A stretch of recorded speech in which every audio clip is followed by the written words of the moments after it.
Boa tarde, Pedro. Boa tarde, Paraíba, a todos que acompanham o programa, o jornal Fonte PT.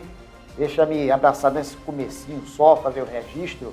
Quando estava chegando aqui no prédio para ter acesso aos estúdios do jornal Fonte PT, encontrei com o jornalista Jeano Souza, grande amigo nosso, disse que todos os dias está acompanhando o programa.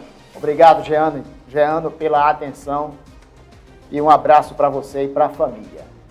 Já estão definidos os 10 nomes, eu vou trazer logo a relação daqueles que tiveram os nomes deferidos pelo Conselho Municipal dos Direitos da Criança e do Adolescente. Inclusive, isso aí foi publicado no Diário Oficial do município, para que as pessoas possam também tomar conhecimento. Exatamente.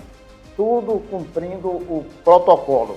Estão confirmados como candidatos, atenção, Adriano Gomes da Silva, Danilo Ribeiro Batista, Ercília Lira de Macena, ainda Jailson Pereira dos Santos, o Geberton Emerson Barbosa, José Assis Muniz, Luciene Araújo da Silva, Maria Verônica Alves da Silva, Raimundo Gomes Marinho e Iureberg Pereira de Lima. Esses são os 10 candidatos ao Conselho Tutelar. A eleição, só reforçando, ocorre em 1º de outubro. 1º de outubro é uma eleição unificada em todo o país. Não houve indeferido. Não houve indeferimento. Todos passaram ali nos critérios que são estabelecidos pelo Conselho. Eu fui à procura para atualizar do presidente do Conselho, do CMDCA, o Emanuel Bruno. Por quê? Porque ele tem novidades para a gente, a exemplo dessa prova que você falou, que antes não eram submetidos os conselheiros a essa prova que trata sobre o ECA, o Estatuto da Criança e do Adolescente. Então quer dizer que, apesar de ter o nome deferido, é preciso comprovar, né, experiência, conhecimento com relação ao Estatuto da Criança e do Adolescente. Exatamente. É uma novidade, não só para Guarabira. A prova. Você é candidato, você tem que ter conhecimento sobre a legislação, porque é o ECA quem rege toda a atuação dos conselhos tutelares. Nós vamos acompanhar agora a conversa que tivemos com o presidente do Conselho, o Emanuel Bruno. Os candidatos, né, que fizeram suas inscrições para o Conselho, no total foram 10, né, após uma minuciosa análise da Comissão Eleitoral, né, do CMDCA. Esses 10 candidatos, eles estão aptos, né, verificamos toda a documentação dos mesmos, né, questão de certidões, né, a questão também da comprovação do trabalho deles, né, na área da assistência, né, à criança e ao adolescente. Então, os 10 candidatos inscritos, né, são os 10 que estão aprovados hoje. Né? Graças a Deus não houve nenhum indeferimento, né? E os 10 que fizeram sua inscrição inicial estão todos aptos para disputar a eleição no dia 1º de outubro. Está programada uma prova ou um vestibular, digamos assim? Que prova é essa? Que conteúdo deverá aparecer para que os candidatos possam estar participando? Jota, uma das novidades desse pleito, né, de 2023 é essa prova, né? Onde diversas outras cidades, né, aderiram também a essa prova, né? Ela é uma recomendação do CONANDA, também foi uma recomendação do Ministério Público aqui em Guarabira, né, para que fosse aplicada essa prova, onde apenas vão ter, né, a exigência de questões relacionadas ao ECA, né? Ou seja, não vai fugir desse tema, né, o Estatuto da Criança e do Adolescente. Então, se você quer ser um conselheiro tutelar, você tem que ter pelo menos o conhecimento mínimo, né, em cima do ECA. Então, não vai ser uma prova de vestibular, aquela prova com muita questão, conteúdo muito complexo. Vai ser uma prova bem objetiva, né, para que pelo menos os candidatos eles demonstrem que têm um conhecimento mínimo em cima desse tema. Em relação, Bruno, à campanha em si, que já está se aproximando, o Ministério Público disse que vai estar vigilante e fiscalizando para que não haja intervenções externas, ou seja, intervenção de políticos, de cabos eleitorais, para que seja uma campanha limpa. Como é que você está tratando isso com o Ministério Público e com o Tribunal Regional Eleitoral? Jota, a campanha para conselheiro tutelar ela é bastante parecida como um pleito para a eleição de governador, de prefeito, de vereador, deputado, né?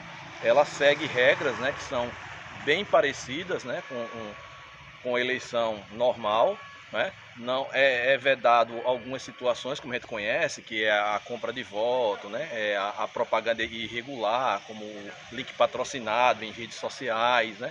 Então ela tem tudo para ser uma campanha limpa, né? Uma campanha normal. O candidato ele pode divulgar, né, a sua campanha lá nas redes sociais, agora através da que nós chamamos de forma orgânica, né? Ou seja, com os próprios conhecidos que eles têm, mas ele não pode, como podemos dizer assim, pagar para aquela propaganda dele ela ser, né, espalhada para mais pessoas, né?